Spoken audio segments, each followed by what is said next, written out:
il y a une web TV qui est née en 2016. Donc une série pour Internet. Donc l'intérêt d'une série sur Internet, c'est qu'elle touche directement les jeunes parce que c'est un média qu'ils pratiquent au quotidien. Ils l'ont sur le smartphone, ils l'ont sur leur ordinateur. Et ça touche tous ceux qui sont isolés et qui restent chez eux, notamment pour jouer, et qui s'isolent progressivement de leurs amis, de leur famille et tout ça.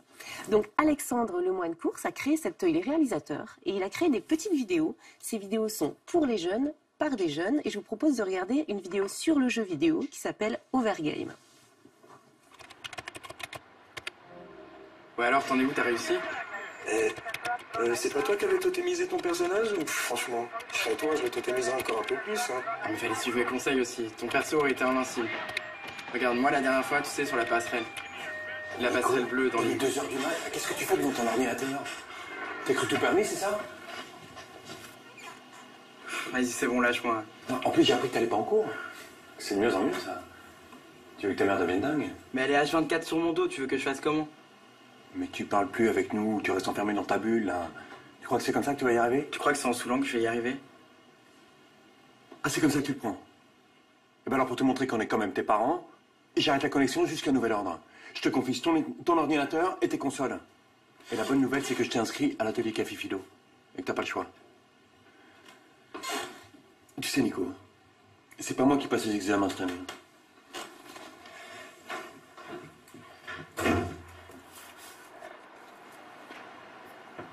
Ouais, désolé, c'est mon père, il est à l'ouest. Il a jamais rien compris à ma vie, de toute façon. Mais tu restes combien de temps devant ton écran? Bah, tant que j'ai pas acquis tous mes pouvoirs, j'y reste. De toute façon, je fais rien de mal. Tu passes combien de temps, toi, dans ton ordinateur? Bah, dès que je rentre des cours, je fais mes devoirs, puis après je joue. Et puis le week-end, après mon sport, puis le dimanche, je reste avec ma mère. Voilà. C'est juste une question d'organisation. Hein. D'ailleurs, je vais aller me coucher, je suis fatigué. Demain, j'ai cours, ok? Ok, y a pas de souci, non, je comprends. Bah, à demain, alors. On se rejoint sur la base. Je reste un peu, j'ai pas fini.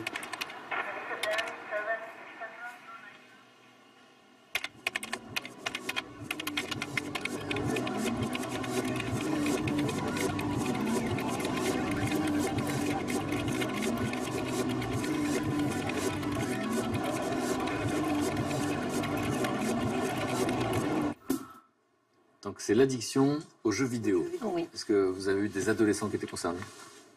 Alors là, celle-là est percutante. Elle me plaît. J'aime beaucoup votre avis. Alors, donc, vous avez des adolescents concernés autour de vous ou pas du tout? Mes petites filles. Encore une de mes petites filles qui a 17 ans. Elle est un peu addicte quand même. Enfin, addicte, non, pas addicte, je dirais pas addicte. Mais elle est souvent, trop souvent, Ça a à beaucoup mon de place goût dans sur sa vie. l'ordinateur. Bon, en tout cas, des dialogues très réalistes. Oui, et c'est ce qui est intéressant dans ce que vous dites, c'est que c'est les jeunes maintenant. Oui. Derrière cette banalisation, à quel moment c'est de l'addiction, à quel moment c'est banal, quand est-ce qu'il faut réagir en tant que parent? On est complètement démunis, on ne maîtrise pas ça forcément très bien, c'est à quel moment c'est trop, quand est-ce que le jeune dérape et tombe vraiment dans plus avoir d'amis, plus les voir à l'extérieur, plus aller en classe, avoir des problèmes de mémoire, de sommeil, d'alimentation, qui peuvent amener plein d'autres addictions, parce que c'est une addiction comme une autre, et on sait que quand on développe un penchant addictif, on peut le décliner dans toutes les addictions. Donc là, ce qui est intéressant, c'est que ce sont des jeunes, c'est des comédiens amateurs, c'est pour ça que c'est très réaliste, et c'est une équipe vraiment scientifique qui met en place les programmes.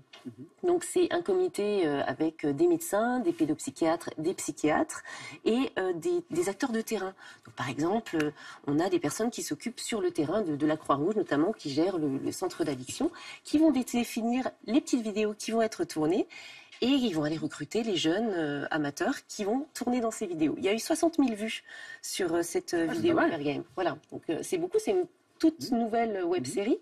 Pour l'instant, il n'y a que ça, que des petites vidéos à destination des jeunes. Elles sont toutes extrêmement percutantes. Il y en a sur l'alcool, il y en a sur des jeux vidéo particuliers, des jeux de voiture notamment, voilà, les jeux en ligne beaucoup.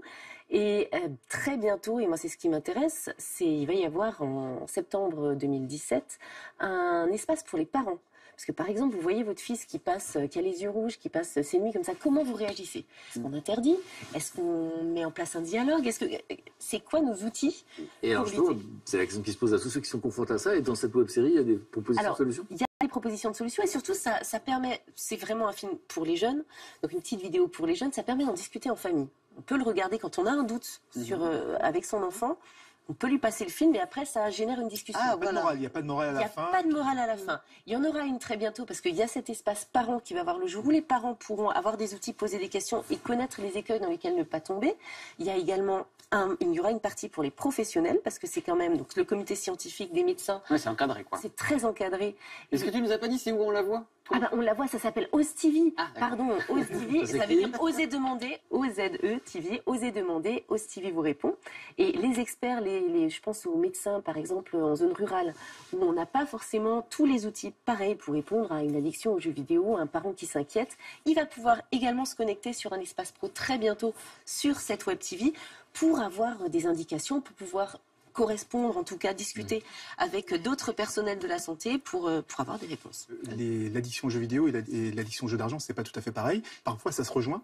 Notamment aujourd'hui, tous les achats intégrés qu'il y a dans les jeux mobiles, les jeux sur téléphone portable, ce sont des jeux qui sont gratuits. C'est la grande mode en ce moment. Le jeu est gratuit, mais pour progresser dans le jeu, au moment où on est bloqué dans le jeu, pour progresser plus vite, il faut payer. Au moment où on est addict, là, on n'a plus le discernement. Et là, on est obligé, on suscite l'intérêt. Et d'ailleurs, ce qui était très intéressant, c'est que les gens qui fabriquent ces jeux-là, ce sont des gens on travaille souvent dans les casinos.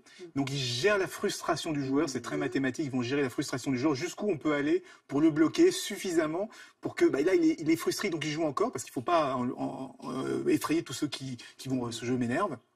Mais donc les laisser comme ça s'approcher au maximum, et à ce moment-là, il a envie de payer. Et aujourd'hui, les gens dépensent parfois des sommes importantes, c'est 99 centimes, 99 centimes, 99 centimes, et ça s'accumule comme ça, et c'est souvent $1 parce que c'est virtuel, encore une fois, il n'y a pas les pièces qui tombent, il n'y a pas le portefeuille, et on voit dans la surprise à la fin du mois en disant, oulala, qu'est-ce qui s'est passé? Et souvent, ça peut être aussi la carte bancaire des parents.